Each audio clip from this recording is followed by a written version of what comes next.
కొత్త సంస్కృతి కోలివింగ్. హైదరాబాద్ నగరంలో పెరిగిపోతున్న కోలివింగ్. ఒకే ఫ్లాట్లో గదిలో కలిసి ఉంటున్న యువకులు, ఐటీ ఉద్యోగాలు, విద్యార్థులు, శిక్షణార్థులు ఈ బాటలో. 400కు పైగా కోలివింగ్ హాస్టళ్ళు, వాటిలో 70,000 మంది పైననే. అందులో 60% ఇతర రాష్ట్రాల వారు, 40% తెలుగువారే. Very good. 40% తెలుగువారు వచ్చిందంటే వాళ్ళలో కూడా ఒక పరిపక్వత వస్తుందన్నట్టు కోలివింగ్స్ పట్ల. వర్కింగ్ హాస్టల్స్తో పోలిస్తే భిన్నం, పూర్తి స్వేచ్ఛ వాతావరణం, అద్దెలు ఎక్కువగా ఉన్న వీటికే మొగ్గు చూపుతున్న యువత. వివాహమైన వారు కోలివింగ్లో కుటుంబాల్లో సమస్యలు, సంస్కృతి సాంప్రదాయాలకు విఘాతమనే ఆందోళనలు.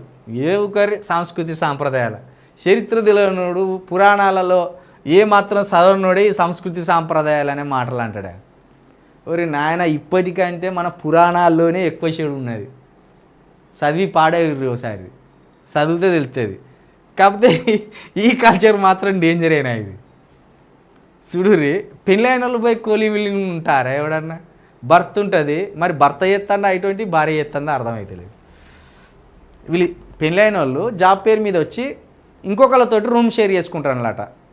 అబ్బాయితోటి అమ్మాయి, అమ్మాయితోటి అబ్బాయి, వాళ్ళ ముఖం తెలియదు, కానీ వాళ్ళతోటి కోలివింగ్లో ఉన్నారంటే ఖచ్చితంగా వాళ్ళు ఇంతకుముందు గతంలో పరిచయస్తులై ఉంటారు. ఇక ఈ వర్కింగ్ హాస్టల్స్ తోటి భిన్నంగా ఉంటాయంటే పెళ్ళి కానీ భార్య భర్తలే. సింపుల్గా చెప్పాలంటే కోలివింగ్ అంటే ఇంకేముంటుంది? ఓ అమ్మాయి ఒక అబ్బాయి ఒక గదిలో ప్రైవేట్గా ఉంటున్నారంటే వాళ్ళ మధ్య అన్నీ జరుగుతాయి, అన్నీ జరిగే అవకాశాలు ఉంటాయి. అది ఒక ఈ మధ్య మరి కల్చర్ వచ్చింది. ఎందుకంటే ఒకప్పటి లెక్క పెళ్లి చేసుకుని 40 సంవత్సరాలు 50 సంవత్సరాలు ఏగాలంటే ఎవరికి ఓపిక ఉంటలేదు. ముందు అమ్మాయికి ఓపిక ఉంటలేదు, అబ్బాయికి ఓపిక ఉంటలేదు. ఉన్నన్ని రోజులు ఉందాం, నచ్చకపోతే విడిపోదాం.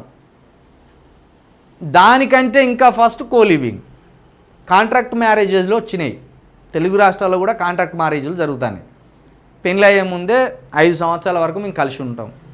ఒకవేళ 5 సంవత్సరాల లోపే మా మధ్య మన గొడవలు వచ్చినా కూడా విడిపోతాం. దాంట్లో ఎవరి మీద నేరం మోపవలసిన అవసరం లేదు. వరకట్నం వేధింపులని నువ్వు పెట్టవలసిన అవసరం లేదు, గృహ వేధింపులని నువ్వు పెట్టవలసిన అవసరం లేదు. ఎవరికి ఇష్టం లేకపోయినా విడిపోవచ్చు అని లీగల్గా ముందే కాంట్రాక్ట్ మ్యారేజ్లు రాసుకొని చేసుకుంటున్నారు. ఇక దానికంటే ఇంకా కొంత ఎక్స్ట్రీమ్కి పోయి ఇంకో ఈ కోలివింగ్, ఇక్కడ ఒప్పందాలు ఉండవు, లేకపోతే మ్యారేజ్ ఉండదు, కాంట్రాక్ట్ విధానం ఉండదు, ఏముండదు. ఓ 2 మేజర్లు ఓ రూమ్ తీసుకొని హ్యాపీగా జీవించవచ్చు. ఉన్నంతకాలం ఉంటాం, నచ్చకపోతే వెళ్ళిపోతాం, గంతే. ఇప్పుడు ఇక పాపం ధర్మం అని మొత్తుకునేటోళ్ళకి ఇదంతా బాధ పాపం. కానీ ఆ అవకాశం వాళ్ళకు దొరికినా వాళ్ళోటి రూమ్ తీసుకుంటారు. ఏ అమ్మాయి నచ్చి మన ఇద్దరం కలిసి ఉందాం రా అంటే ఉరికి వాళ్ళు కూడా ఉంటారు. సాంప్రదాయం లేదు, సంస్కృతి లేదు.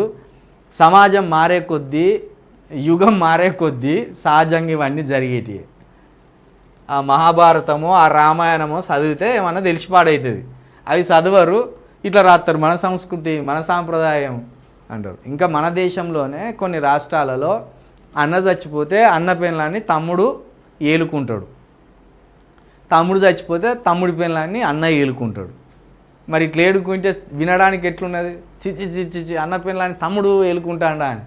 కానీ ఇది మన దేశంలో కొన్ని రాష్ట్రాలలో ఉన్నది, ఇది అనాదిగా వస్తున్నదే.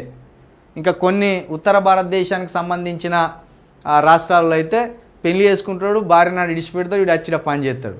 మరి నీ భార్యని ఎవడు చూసుకుంటానంటే మా ఇంటికాడ మా అన్న ఉన్నాడు, మా తమ్ముడు ఉన్నాడు. అది అట్లున్నది. ఇది ఇప్పటిది కాదు, ఎప్పటిలో ఉన్నది అది.